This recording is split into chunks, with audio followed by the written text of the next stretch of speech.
Right, question 2 is Dijkstra's algorithm, finding the shortest driving time from S to K. So as this is our starting position, we label that straight away with a distance of 0, and we can box that. That's obviously going to be a permanent distance.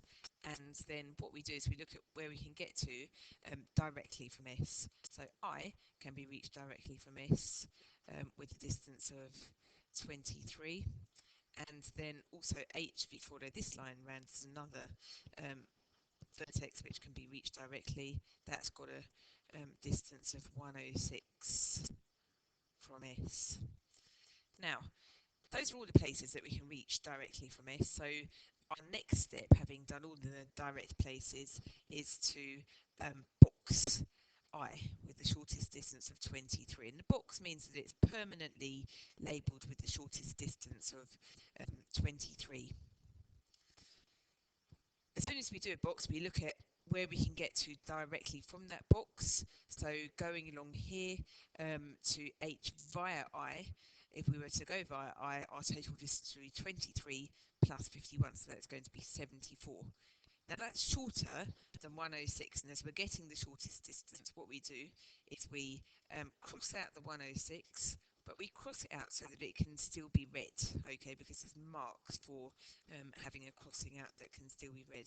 And we now label it H with the distance that we found that we make when we go via I. Also from I, the other place that can be reached directly is vertex D. Now we're going via I, the total distance from the start is going to be 23 plus 43, so that's 66. And those are all the places that we can reach from our last box that we added at I. So having labelled all of the places that we can reach from I with temporary labels, we then look to make the smallest of those a permanent label. So we box that vertex at D. And we repeat the process again. So we look at where we can get to directly from D. So G can be reached with the distance of 66 plus 33. So that's going to be 99.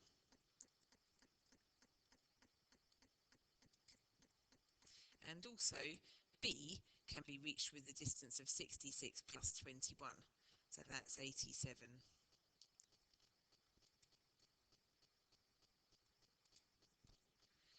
Now those are all the places that you can reach from D. So that means that it's time to box another unboxed vertex. So we look for the smallest of our temporary labels, that's a 74, and we just pop a little box around that label there. And we repeat the process that we always do once we've just boxed the vertex. So we look at where we can reach from there. If we're going to G via H, the total distance is going to be 74 plus 12, so that's going to be 86. Now again, cross out the current label so that it can still be read, and add your 86 next to that.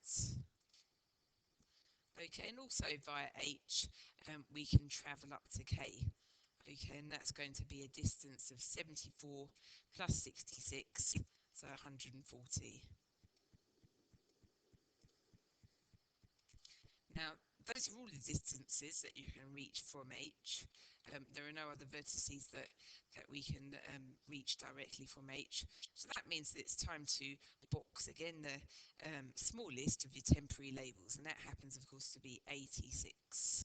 So just pop a little box around that, and then again we check where we can reach from there. Now, if we're going to B, of course, that's not going to be an improvement on the current 87 if we were going via G, because 86 plus 18 is greater. So we look up to K, and of course we can see that adding 31 to 86 is going to be an improvement on 140. So again, cross this out so that you can still read it. And then add your 86 and 31, that's going to give you 117. Okay. Okay, now that's all you can do from your latest box. So time to make another box. So we'll box this 87 at B.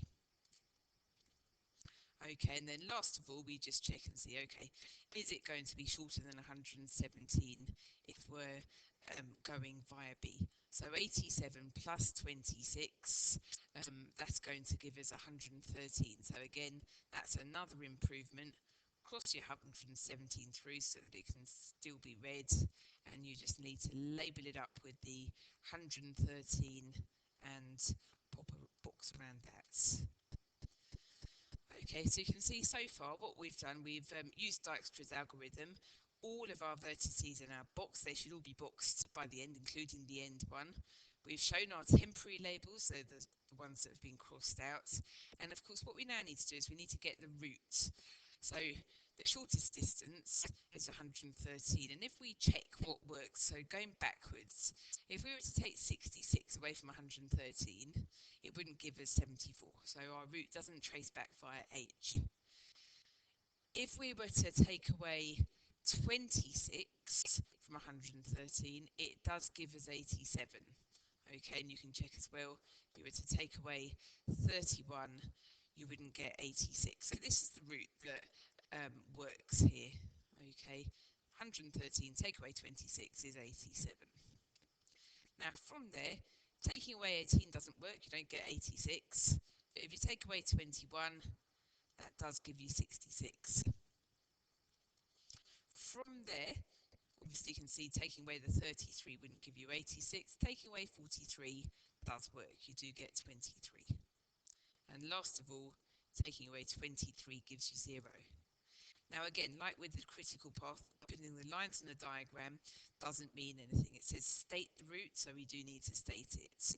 So we can just use the letters for the vertices. So first one is S, then we go to I, then after that it's D,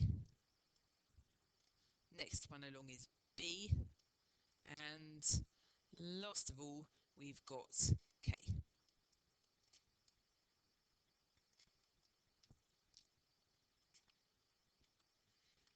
Okay, and we should really write down the shortest time separately. So there we're writing down the shortest time. That's going to be 113 minutes.